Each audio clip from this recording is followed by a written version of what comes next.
This is the Sick'em Podcast, powered by Rogue Media Network. The Sick'em Podcast is a production of Baylor Athletics. Now, here are your hosts, Katie Smith and the voice of the Bears, John Morris. Hi, everybody, and welcome to this week's Sick'em Podcast, powered by Rogue Media Network, a production of Baylor Athletics. John Morris, Katie Smith, alongside Happy Merry Christmas week. Yeah. We got a podcast coming up, really fun, as it ties into the Baylor Air Force Armed Forces Bowl in Fort Worth. Yes, coming up on Thursday. So excited about that. And, I mean, who better to join us this week than Colonel, Doctor, you can call him all kinds of things. A very, very decorated, very, very impressive person we have today, Walter Matthews. But we're going to call you Sparky if that's indeed. good with you. Please do. Thanks for joining us. Welcome to you. We appreciate you being here. Thank Merry you. Christmas to you. Merry Christmas. And so we're going to say Sparky because you told us to. Yes, okay? absolutely. That's who people know me Okay. as. I love that. I mean, normally it would be Dr. Matthews or Colonel Matthews. Yes. But if you say Sparky, Just Sparky don't call me is. late for dinner. There you go. Bum. Very good. Well, thanks for your time. Ready for Christmas? Absolutely. Look absolutely. at you. Family coming in. I've got a daughter in Dallas, a daughter that's here at Truett. Okay.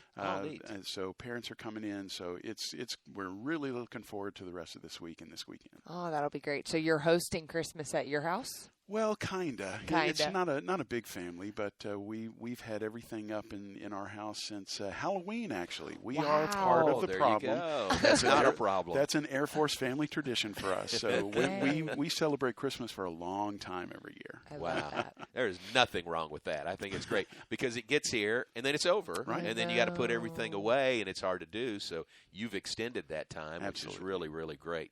Tell us about your background. Where'd you grow up? And Sure. your background getting to Baylor. So I grew up in Round Rock, just a little south of Not here. too far, Excuse yeah. me. And never really considered going anywhere but Baylor University. There you go. Love that. Couldn't tell you why. Okay, so no It just family?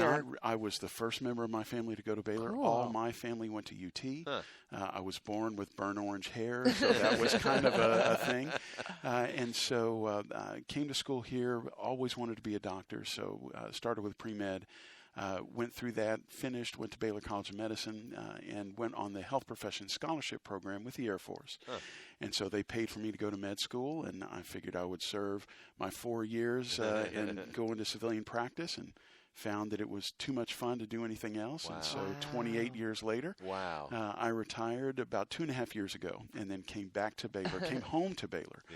To teach and to prepare the next generation of physicians, just like Bill Hillis, my mentor here, prepared me. Wow. So you said you always wanted to be a doctor, but Yes. did you always want to be a doctor in the military, or what kind of opened that door? Oh, that's a great story. So Dr. Hillis, the spring of my senior year, I was in class, and he announced that there was an Army and an Air Force medical recruiter on campus that day, and that's how he had gone through medical school. It was a great program, and so if you're interested, this is where they're going to be. That went in one ear and out the other. So I stood up to leave, and as I passed him, he grabbed me by the shoulder and he said, you really should go talk to the Air Force recruiter because I think the Air Force would be a great fit for you, and it's worth just finding out, what they can offer. Yeah. That was good enough for me, Yeah. and the rest is history. Wow. That is a great story. It is. And I know some people listening to us will remember Dr. Hillis and remember him very fondly. Absolutely. Obviously, he impacted your life greatly. Absolutely. In fact, I say with humility that is what I want to be here at Baylor. Is I want to be Bill Hillis for this generation of students that are going on to med school. That is so cool. Wow, and exactly what you're doing each and every day is stepping towards that. So tell us a little bit about the courses that you teach, kind of what you did this past semester. So I teach set courses in the fall and the spring. In the fall, so I teach pathophysiology every semester. Wow. And that is the introduction to human disease. It's intended for senior pre-med students. And it's their first introduction to actual medicine. And so the thing that they've always wanted to learn their whole life, they finally get to learn in my class. Right. And that's so exciting to be that first guide for them on their journey towards being a physician. Yeah. Then in the fall, I teach two first-year seminars. for Honors College pre-med freshmen. My appointment's in the Honors College, on what it's like to be a doctor, how to lead as a physician. And then in the spring, I teach 2 sections of the history of medicine. And I teach that in the Medical Humanities Department, and I teach it from a physician's perspective. So it's a little bit different than what you might get from a historian, because we talk about the history of medicine through the lens of the practice of medicine today. Wow, yeah, you talk about that goal to be like Bill Hillis and Right. what he was for you to other students, and it sounds like the courses that you teach just couldn't set kids up more for that great mentorship relationship to show them what it is like to actually be a doctor, because you've done it, you've seen it. Right, I sure hope so. And I tell my students that I teach to support my mentoring habit. Oh, I love that. I teach so I can get kids to mentor. Yeah, that's awesome. That's really cool. What was your undergrad experience like here at Baylor? So my goodness, it's looking back in the mists of time. That's so long ago. Not It's that far. hard to No. remember. Not that far. Couple of years. It was a fantastic experience. I tell my students that the things you remember are the really, really good times and the really, really bad times. I don't remember a whole lot of really, really bad times here at Baylor. But, I remember moving into Penland, my dad and my mom and I carrying stuff up the back stairs to room 304. That's where I lived at Penland. Nice. And Good memory. remember my first class, remember graduation, remember all of the different things that I did here. And some of the professors, Dr. Pennington, Dr. Hillis, some of those folks that really made an impact on me. Yeah. Wow. Trying to think. So that would have been like 30 years ago? So When did you graduate? I graduated in 92. 92, okay. Mhm. So right at 30 years ago. So I'm trying to think of athletics during that time also. Ooh. So I was in the band. Oh, okay. And so Well, what instrument did you play? I played the French horn. There Oh, you go. And nice. so I was in the band, and so I went to every single football game There my you freshman go. year. Nice. I was in the band my freshman year. Yeah. Oh, And that great. was Grant Taft's last year coaching. Yeah. Okay. So I got 92. to see Yeah. Coach Taft finish his career here, and Yeah. that was really exciting. Very nice. So Historic. It was a really historic season, It was. 92, with Coach Taft stepping down Yeah. as the head coach. All That's right, good awesome. reminiscing there. I know, that was fun. So then talk a little bit about, so Dr. Hillis mentions this to you in class. Hey, I think you'd be a great fit for it. Did he ever elaborate on why? Like, why would you be a great fit? What was it about you that he thought military would be a good route? Katie, that's a great question. I asked him that many times over the years. He and I became very close friends. Yeah. And he said that I don't know. Wow. I couldn't tell you why I reached out and grabbed you by the shoulder. Yeah. He said, all I can say, it was a movement of the spirit. How about That's that? He said that was, he didn't know why he did it, but my goodness, he set the course Wow. of my entire life with that Right. 20-second interaction. I mean, that's amazing. That is really cool. He obviously saw something in you Yeah. and led him to make that suggestion, and look how life-changing that was. Well, I'll tell you what, I did okay. I was going to say, yeah, you were pretty good at it. Yes. Suffice to say, here are some of the, Katie, here's some of the background information. Past Baylor for Sparky, Dr. Matthews, a former Air Force flight surgeon, hospital commander on the war front in Afghanistan. Wow. Winner of military honors ranging from the Bronze Star to the John M. Collins Military Strategy Award for excellence in writing. We got to talk about your writing. Wow, yeah. And how about this? Kept that off with the first Surgeon General of the United States Space Force. So the Space Force. So when John told me that we were getting to have you on the podcast, I started looking into you, Sparky, Dr. Matthews. And tell me, I mean, like, to me that sounds like just about the most impressive title you can have, right? Yes. Space Force. Say it again. Space US he was Surgeon. the first Surgeon General of the United States Space Force. The first Surgeon General of the United States Space Force. So to be the first of something, like, how did that come about? Why you?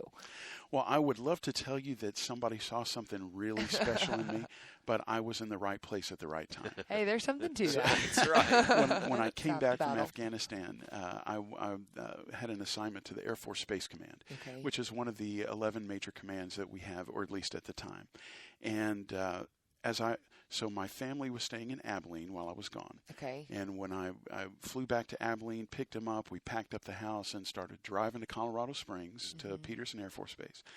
And on the way, I hear on the radio President Trump's speech about we're going to start this thing called the Space Force. Yeah. Wow. And I knew at that moment that my life was going to be very different than expected. That's great. And so over the course, so I was there for 2 years, and over the first year and a half, we were working towards, getting ready to stand up that new branch of the Department of Defense. Yeah. And on December 20th, I believe, so oh my gosh, that is today's Whoa. anniversary. December 20th. Well, we That obviously didn't even occur to did me. that That's on right, purpose. right. We knew it all along. So December 20th of 2019, Okay. the Space Force was officially stood up, Huh. and there was a ceremony at the White House, and General J. Raymond, our first Chief of Space Operations, was there, along with our chief. And at that point, all of the Air Force Space Command staff became the initial staff of the U.S. Space Force. And so I wasn't, I didn't go before, the Senate and get, confirmed as the Surgeon General. But I was the first acting Surgeon General of the Space Force when it first stood up. So. That's incredible. Wow. Were you there at that ceremony at the White House? No. Okay. We were all watching it on the televisions cool. at headquarters. In the back of my mind, I kind of remember that. Yeah. Because I just remember Space Force, U.S. Space Force. I mean, it just seemed so wild to be out Futuristic. there. Yeah, very much. I remember thinking that as but well. it was real, and it was happening, and you were right there from Absolutely. the very beginning. Well, it's interesting. At our first staff meeting, after General Raymond came back to Colorado Springs, we were in our big conference room. He's sitting at the head of the table, and all the staff officers are sitting around. And he went to each one of us and said, what do you see your directorate's role in the Space Force, in what we've just started? And they went around the room. And when it got to me, I said that, for the last 70 some odd years, space medicine has consisted of preparing astronauts to go to space. Once they get there, there's not a lot of things that we can do hands-on. We do telemedicine.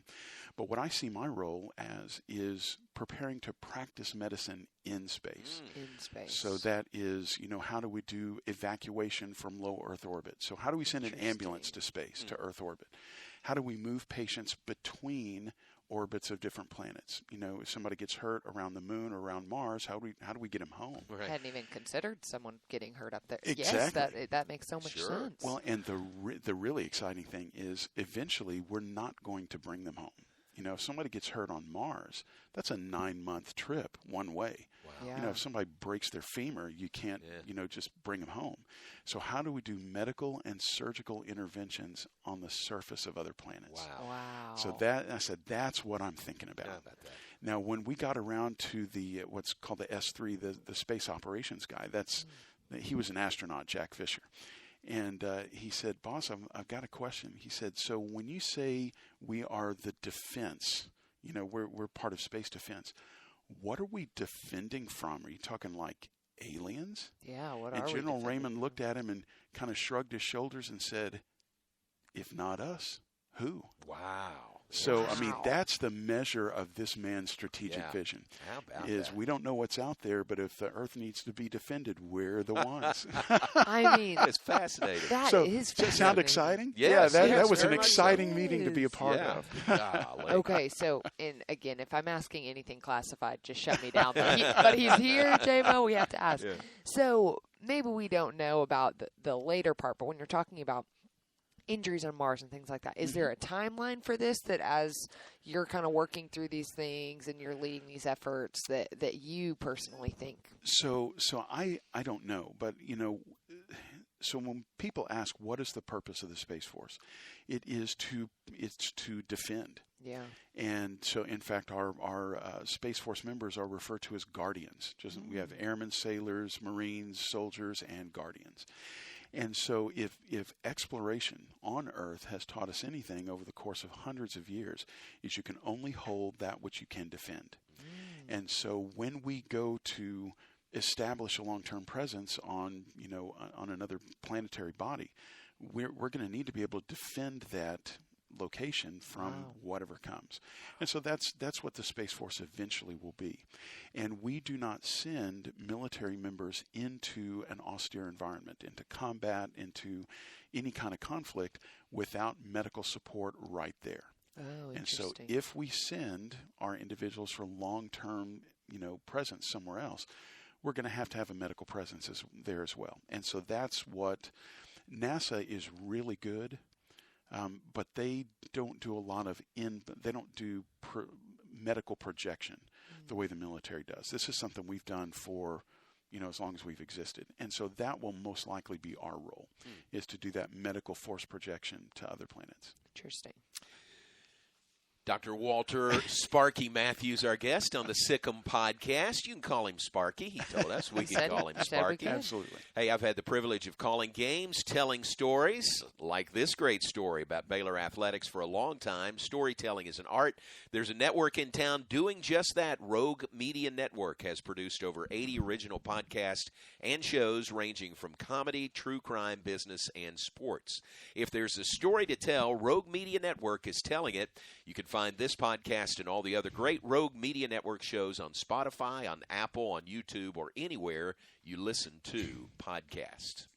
All right, so sort of the idea of having you on with us this week is the bowl game. Sure. On Thursday, it is Baylor and Air Force, the Air Force Academy, in the Lockheed Martin Armed Forces Bowl, Amon Carter Stadium in Fort Worth. What are your thoughts as Baylor, your alma mater, matches up with Air Force? So first of all, it's really important to know that that the Air Force Academy and the Air Force are not necessarily the same thing. The Air Force, we get we get some outstanding officers coming out of the Air Force Academy, but the vast majority of people in the Air Force have never worked at the Air Force Academy, were never, aren't graduated cadets. And so I did have the privilege of being the hospital commander and the command surgeon at the Air Force Academy for 3 years. And so I do have some experience with that. But for that reason, I've had many family members that have asked me, so who are you going to root for? I said, are you kidding me? Don't you know me? It's a slam dunk That's answer, right? That's right. I mean, I'll always be an airman. Yeah. But the Air Force Academy is what I did.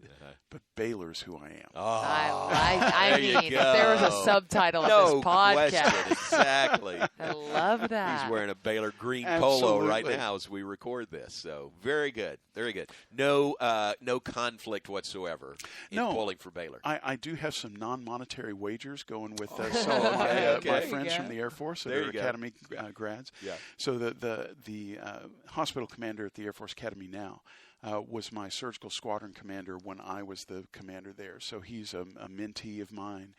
Wow. We've talked, and unfortunately, none of those guys are coming down for the game. Oh, really? Oh. Yeah. I don't think it's just because it's at TCU Stadium. That's a barrier for me. I don't think for them. Right. But they're not going to be able to make it. But there will be some conferences and some get-togethers where I will be wearing an Air Force Academy lapel pin if they win, and they will be wearing a monstrously large interlocking BU on their lapel if we win. Nice. When I we win. love that. That's great. What about as a medical doctor? I mean, it's going to be cold on Thursday. That's one preparation factor for this game. But also for the Air Force Academy, the Falcons, the football team. Sure. I mean, they train at altitude all the time, don't Right. they? I mean, they're in Colorado Springs. So they train there, but the academy is built on the side of a mountain on the front range of the Rockies. And so the front gate is around 5,000 plus. The cadet area is at 7,000 feet. Oh, wow. So they live more than a mile up, almost a mile and a half. But you're right, the Falcon Stadium altitude, I think, is 6,300 something. Okay. And so they live, they work out, they train at this altitude. And for the same reason that the Olympic Training Center is in Colorado Springs, they get some natural blood doping that goes along with that because of the low oxygen tension. And so when those kids go play on, closer to sea level, they don't get winded. Wow. But I mean, because nice. that's just the way it is. Yeah. And so it's interesting. You and I were talking before we started that the bulkhead of the tunnel at Falcon Stadium that both teams walk under to go to the field says that this field altitude is 6,300 plus feet. that exercise at this altitude can result in extreme illness or death. Or death. Oh, my goodness. Subtle. Right. Very subtle. Right. Isn't that great? Oh, gosh. I'm glad the game's not there. Yeah. So on the other side of that, though, is, when you talk about the service academies, every cadet, whether it's Army, Air Force, or Navy, when they graduate, they have to meet accession standards to join the military. Okay. And so, whereas Baylor can recruit a 350, 400-pound, Right. center or nose guard or, these really, really big guys. The academies can't do that because at the Air Force Academy, you have to be a second lieutenant when you're done. Wow. And so that puts them at somewhat of a disadvantage, I would think. Yeah. But on the other hand, Deuce Vaughn kind of blows that out of the water with I think, Kansas State. Right. But, on the other hand, they are, their cardiovascular conditioning is going to be far greater because of the altitude where they live. So it'll all come out in the wash. Yeah, and probably such discipline that those student athletes have, even more so than student athletes everywhere, I bet. It's funny at the academy, the joke is going that the only guys that they really get to do whatever they want are the football team. Everybody else has these rules that they have to live under. Really? And the football, those are a little bit more bendy. A little more bendy. But it is incredible discipline that they live under every single day for 4 years. Wow, that is incredible. What a great matchup. It's going to be fun. And Jim Arthur is their play-by-play guy, and talking to him, I said, Jim, I gotta tell you, I have great respect for our military and what they do and the discipline. That's a great word, discipline, and their training and everything. But, so how do I pull against Air Force? It's hard to cheer against I mean, I don't want to cheer against them. You're pulling against the Air Force Academy. There you go. Not the Air Force. Thank you for that, Grace. So the you. vast majority of airmen in the Air Force are not going to have their feelings hurt if the Air Force Academy loses this game. Oh, okay. This airman certainly won't be offended if we that know happens. You won't. There you go. I think that's That's Will great. you sleep better tonight now, John? Yes, I that feel clears better, my mind. personally. So on that note, let's talk about your time in the Air Force. So how you said we said 28 years. Wow. And so during your time as a flight surgeon, just for maybe I'm the only one that isn't familiar with flight surgeons, but tell me what the day-to-day of that looks like. So, and you're not the only one. Oh, Very good. few, people ask me, how do you do surgery in the back of an airplane? Yeah. No. I mean, that's that's where I was going. So flight surgeon's a very old term. Just like a battalion surgeon in the Army is not necessarily a surgeon. That's the position that they hold. So aerospace medicine is a discipline of medicine that flight surgeons practice. And aerospace medicine, the best way to describe it is every other field of medicine is looking at abnormal physiology in a normal environment. Most of aerospace medicine is looking at normal physiology in an abnormal environment. Interesting. And looking at how that abnormal environment affects illness, injuries, and the ability to actually function in the aviation environment. Wow. So a flight surgeon basically is a primary care and occupational medicine physician for a singular occupation of flying. And so on a given day, that's what made being a flight surgeon so much fun. I did something different every day. Yeah. So in a given 5-day work week, usually 2 days I would be in clinic seeing patients. One day I'd be doing administrative medical paperwork. One day I'm out doing shop visits, industrial shop visits, maybe in a bead blast painting booth or something like that, making sure that the occupational medicine portion of my job was being done correctly. Folks weren't being exposed to things that they shouldn't be. And then one day was flying. So flight surgeons in the Air Force are required to fly 4 hours a month to maintain their currency. That's the minimum. Wow. And let me tell you, a bad day flying is better than a good day doing most anything else. I love that. That's awesome. And when you're, I've got time in 27 different airframes. Wow. And that's everything from F-16s to KC-135 refuelers, C-17 Globemaster transports. But getting in the back seat of a pointy-nosed jet is just about as much fun as a doctor can have. Wow. So I would sit back there thinking, I can't believe they pay me to do this. Yeah, that's awesome. So let's not skip over that too fast. You've flown F-16s.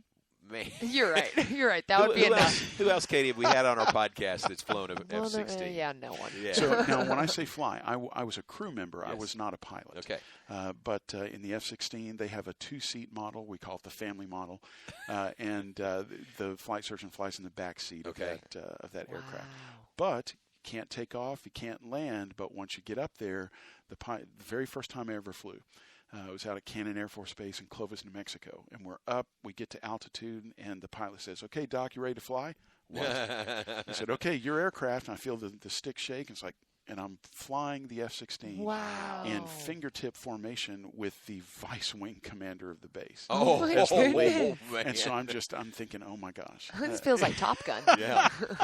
Well, so I'll tell you that I assume that you've seen the most recent Yes. Top Gun movie. Yes. So really great movie. Yeah. Really exciting. Enjoyed going to see it. But the flight path that they take and the things they do in that movie, that's what we in the Air Force call a Tuesday. Okay. Oh my gosh. That's so those low-level routes and the pitching up and rolling over, that was a standard attack formation that we did. Wait, that's amazing. Yeah.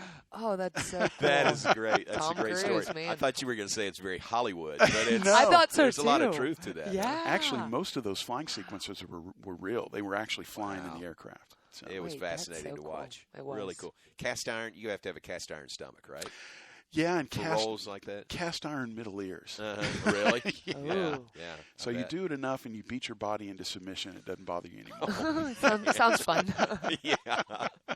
Wow. Well, really great to visit with you, and thanks for sharing what you do. Could we come and just sit in one of your classes one time? You are I thought you were more going to than ask welcome. about the plane. I was like, No, I put don't want to. JMO down for that. But the class, I would love The to class come to. where he talks about these things, not necessarily us in the F-16. Absolutely. You are welcome anytime. I think That it's would be great. so I'd love to know more. And we appreciate you, and we appreciate you sewing into the lives of the Baylor students the way you do, and like Dr. Hillis did for you. So Absolutely. it is really, really cool. Thanks for being with us. Thank you very much. Merry Christmas to you. Yes, Merry Christmas to you. Christmas. Have you been looking for a new podcast to listen to? Are you interested in true crime, funny one-star reviews, or inspiring stories? What about the history of Waco or the famous people who have lived and worked here? All these and more are produced by Rogue Media Network. There are over 80 different shows, including this one, with more coming all the time. If there's a story to tell, Rogue Media Network is telling it. Watch on YouTube or listen now wherever you get your podcasts. Well, this was fun. This right? was so fun. Really good. Week before Christmas.